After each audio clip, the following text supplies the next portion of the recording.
Hi, Lila. It's Emmanuel.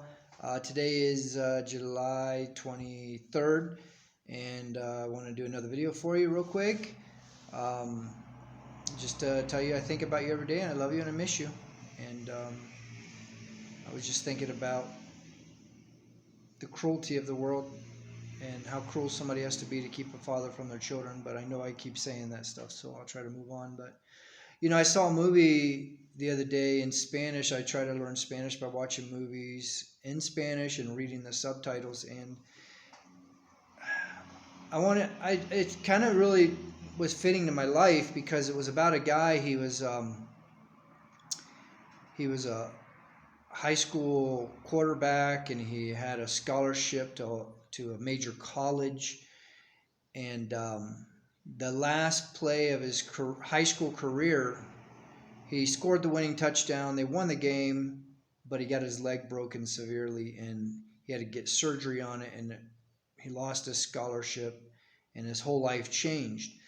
But what happened was he was dating the head the captain of the cheerleading squad, the most beautiful girl in school. He had the most promising future. And what happened when he broke his leg? She went on to college. She ended up marrying another another player from his team, actually. And because he didn't go to college and he stuck around, he ended up marrying a girl that was in the band, just a regular, normal-looking girl that was in the band. And he had two daughters with her, and he became a farmer. And just farmers have a lot of problems. They sometimes they have to get loans from the banks because their crops go bad, or they have a dry season, or they get a freeze. All kinds of things can happen to farmers. They have a tough life. And so he just became a farmer. He got a pot belly, and his life was going bad. Well, one day it froze, and he was able to get a big machine because he had to pull his crop that day because it froze and the whole crop was going to go bad. And then the machine hit a log in the field, and it messed up the blades. And so he he just basically had it in his life. He was just like done. So he drove his truck out in the wilderness because he was going to do away with himself. He just couldn't handle his life anymore. And he stuffed his exhaust pipe with rags so he would basically die from carbon monoxide poisoning.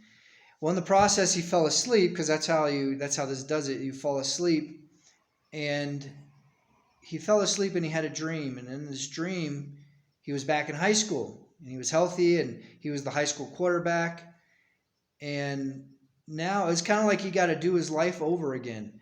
And so he got to choose basically to run that same last play he did before. He didn't have to win the game. He already had a scholarship, but it came down to, like, he was in this game again, the same last game of his high school career.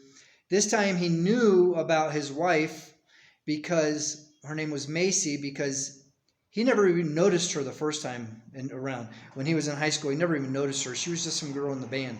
He didn't get to marry her except for he broke his leg and didn't get to go to college.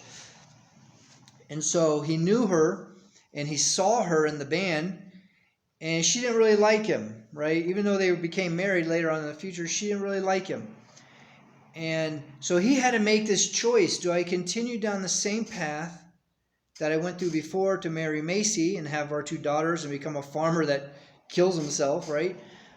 Or do I change history, not score the winning touchdown, not get my leg broken, go off to college, marry the captain of the cheerleading squad, right, and have this great life of being a millionaire?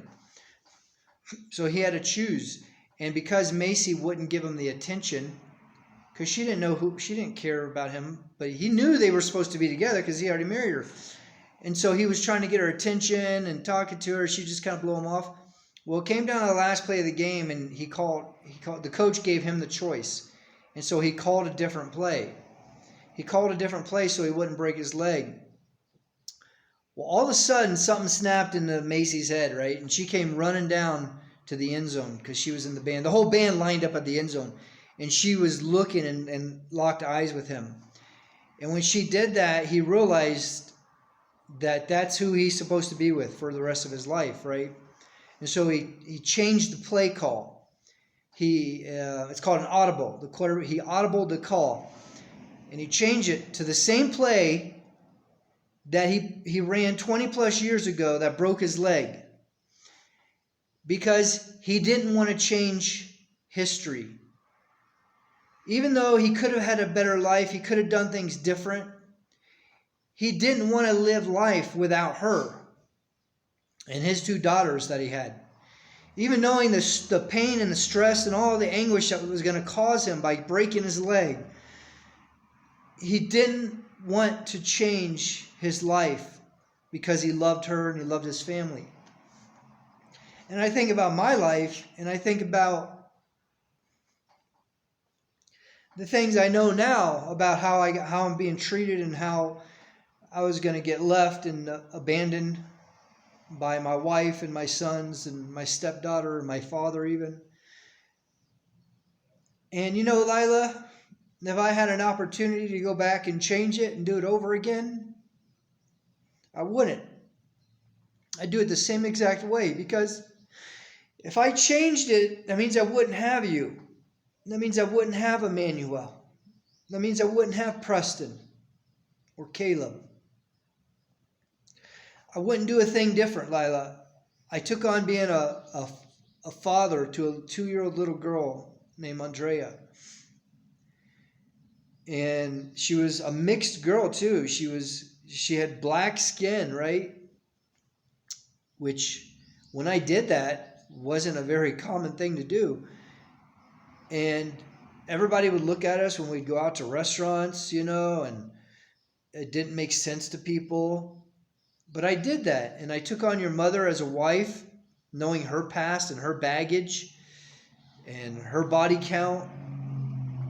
And if I were in that same situation, I would do the same thing over again, Lila, to know that I'm going to have you someday. To know that 15 years down the road, or no, how long was it? 12 or 13 years down the road, I would end up having you. That's how much you mean to me, baby girl. And you too, Emmanuel.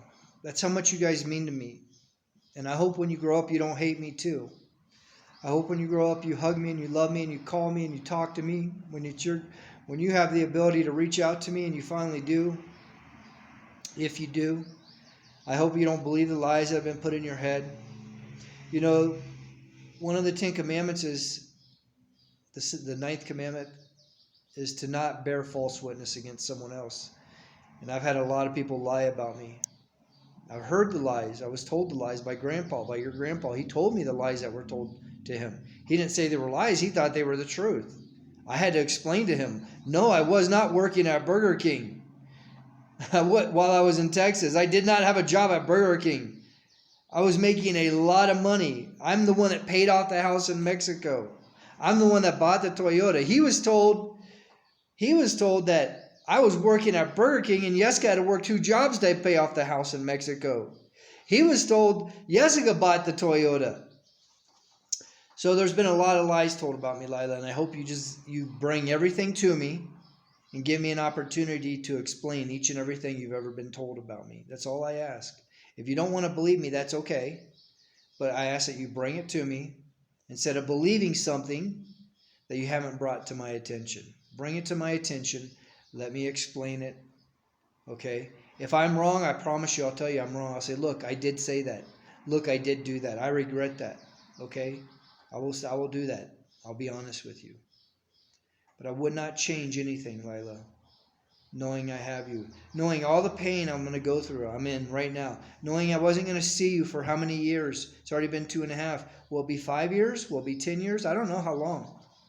I'm going to miss you growing up. I already missed your baby years, a lot of them. I missed Emmanuel. I've only been with my baby boy Emmanuel for 3 years of his life. 4 years of his life. But I wouldn't change it, Lila, to have you. I love you. I love you, Emmanuel. I love Preston. I love Caleb. I love all my children. I love Jessica too. I love you, girl, baby girl. I'll talk to you later.